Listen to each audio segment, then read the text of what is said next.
Chapter 30, Welcome to Poland Continued, Day 4, by Justin Rosales, May 3rd, 2010. I woke up in the morning feeling well and rested. After lying in bed for a couple of minutes, I decided to go downstairs and find Wim to let him know I was up. He was downstairs checking his email. "Good morning, Wim," I said, announcing my presence. "Good morning. Would you like some tea?" Wim offered. "Sure." He handed me a cup of tea, and we chatted for a few minutes about the previous day's events. When I finished my tea, I returned upstairs to my bed to begin my breathing exercises. My best times for each set were holding breath without air in the lungs, 1 minute and 9 seconds, holding breath with air in the lungs, 3 minutes, 25 seconds. My breath holding endurance seemed to have dropped significantly. I was disappointed in myself. I began questioning my abilities. Can I really become like Wim? I thought. Maybe yesterday's breathing exercises were a fluke. This sucks. I hid my shame and returned downstairs. Marco and Wim were sitting at the table. Marco and I ate a bowl of cereal while Wim talked to us about a new endotoxin experiment that doctors wanted to try out on Wim. The talk of research and experiments gave me an idea. "Hey Wim, do you think you can consciously heat up a specific part of your body without being exposed to the cold?" I asked with hopes. "I think so," he replied. "I've never tried it. What do you mean?" "Well, if I ask you to heat up your hand while just sitting here, could you do it?" "I think so. I can try." He stuck out his hand and placed it on the table in front of me. "Wait a second. I want to measure your skin temperature before and after with my infrared thermometer. I can also record it with my laptop so we can put it up on YouTube."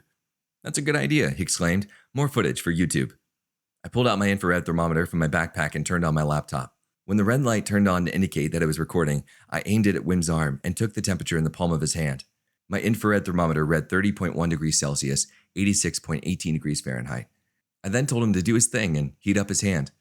5 minutes later, I took the temperature again in the same spot, and it read 32 degrees Celsius, 89 degrees Fahrenheit, which is an increase of 1.9 degrees Celsius, 2.82 degrees Fahrenheit.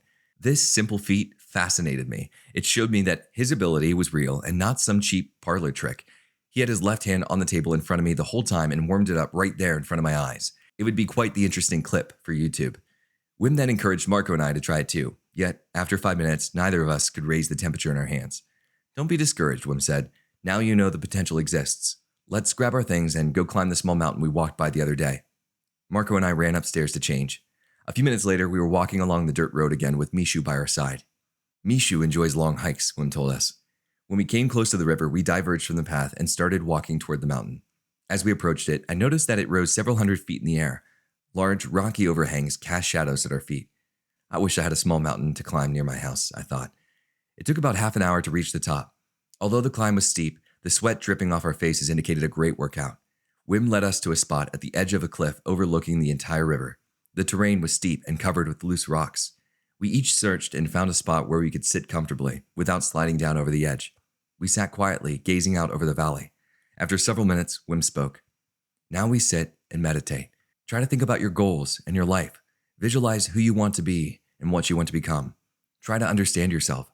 Open your mind and let it run free." Mishu plopped himself down next to me.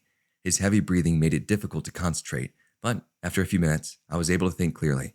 Here were my thoughts. "Gosh, I can't believe I'm in Poland. I can't believe that all my hard work is finally paying off. After all those weeks of scraping dishes and completing homework assignments, it was all worth it. I found someone who's very much like myself. His hunger for knowledge and understanding is magnificent. This is what it must be like to have someone that inspires you. After meeting Wim, there's no way I could settle for anything less than extraordinary. I've seen the results of the devotion and dedication he put forth in his life, and I want the same for myself. I can't settle for keeping my head down and accepting mediocrity. I now believe that it's possible for one person to truly make a difference in the world. Wim's intentions are pure and selfless. I've never seen a man so vulnerable to ridicule, yet choose to bear the weight and use it as motivation. He must have fought through years of teasing before being treated with respect. I'm extremely grateful for this opportunity he's given me. I will not squander any potential. I owe it to Wim to do everything that I can to help him make his dreams come true. I now see him as a brother, not a celebrity. I want to be like him, someone who's willing to sacrifice everything to improve the quality of life for other people in the world. Even though his message may appear insane, he will no longer stand alone. I will help him spread his message that the cold is not our enemy, but a key to understanding our body's full potential. Don't forget this experience, Justin. Nothing will compare to what you're doing this week. Never forget this gift that Wim has given you. Use it. We sat there for an hour before I heard Wim moving. I opened my eyes and he was looking back at me, smiling. You guys ready to go? He asked. We can go for a swim in the river on the way back. Sure, Marco and I replied simultaneously. We carefully rose from our respective seats and began making our way back down the mountain. Mishu ran ahead of us and led the way. There was a spring in all of our steps as we jogged down the mountain. When we reached the bottom, Mishu ran ahead of us back to the house. Don't worry, Wim said.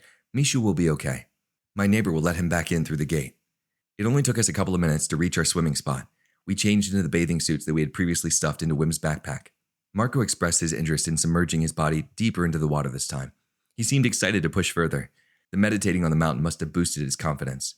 We won't do anything strenuous right now, Wim declared. We just hiked a mountain and I want us to stay rested for tomorrow. Tomorrow, we will go to Karpach and climb their tallest mountain. It'll take a long time and a lot of energy. But for now, we swim. Easy does it. Justin, I want you to come into the water with me first. I want you to try holding your breath underwater. All right, I replied, taking off my shirt. Let's do this. Wim dove into the water and I followed after him. Good, he said. Now I want you to put your face under the water and try holding your breath. I'll hold on to you to make sure the current doesn't take you downstream. Sounds good. I'm ready, I announced. 1, he counted, 2, 3. I took a deep breath and dunked my head under the frigid water.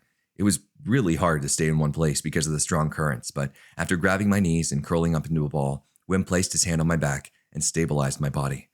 I figured I wouldn't be able to hold my breath as long as I normally could because my focus was on staying warm rather than holding my breath. When my lungs grew tight and my head began to throb, I pulled my face out of the water and sucked down air. 1 minute and 45 seconds, Wim said. Not bad for your first time. I'm impressed.